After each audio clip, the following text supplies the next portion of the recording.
পুরনো দিনের মায়ের হাতের তৈরি সর্ষে পটল, যা আজও আমায় মনে করিয়ে দেয়।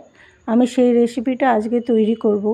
প্রথমে আমি পটল নিলাম, পটলটাকে ছাড়িয়ে আমি তার দুদিকে কেটে নিলাম, কেটে ধুয়ে আমি হলুদ আর নুন মাখিয়ে নিলাম।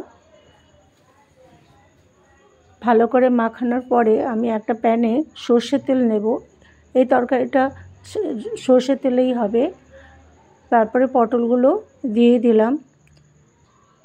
পটলগুলো আমি ঢাকা দিয়ে ভাজবো, যাতে তাড়াতাড়ি সেদ্ধ হয়ে যায়।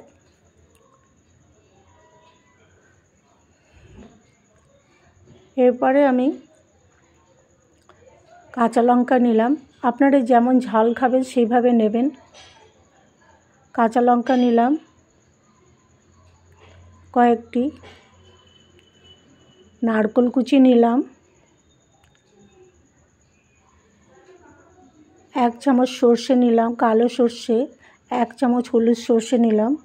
সব আমি ভালো করে বেটে নিলাম। এরপরে পটলগুলো নামিয়ে নিলাম। তেলের মধ্যে সেই তেলে আমি 1 কালো জিরে দিলাম আর বাটা মশলাটা দিলাম, দিয়ে ভালো করে মশলাটা কষে নেব। এরপর হলুদ দিলাম,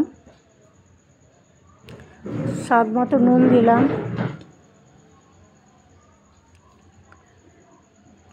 কয়েকটা কাঁচা লঙ্কা দিলাম, সামান্য চিনি দিলাম।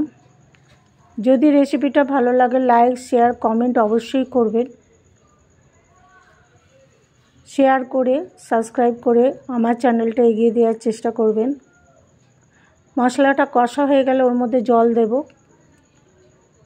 জল দিয়ে এবারে পটলগুলো দিয়ে দিলাম, দিয়ে ঢাকা দিয়ে দিলাম। পটলগুলো সেদ্ধ হয়ে গেছে।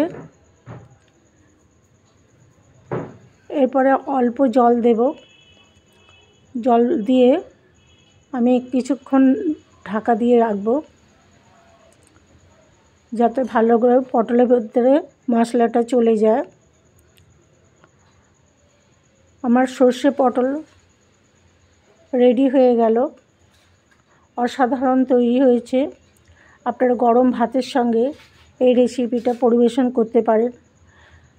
লাস্টে আমি অল্প সর্ষের তেল দিয়ে দিলাম। সর্ষের তেল দিলে স্বাদটা দ্বিগুণ হয়ে যায়। সবাই ভালো থাকবেন, সুস্থ থাকবেন, সাবধানে থাকবেন, আর আমার রেসিপিটা এগিয়ে দেওয়ার চেষ্টা করবেন। ধন্যবাদ।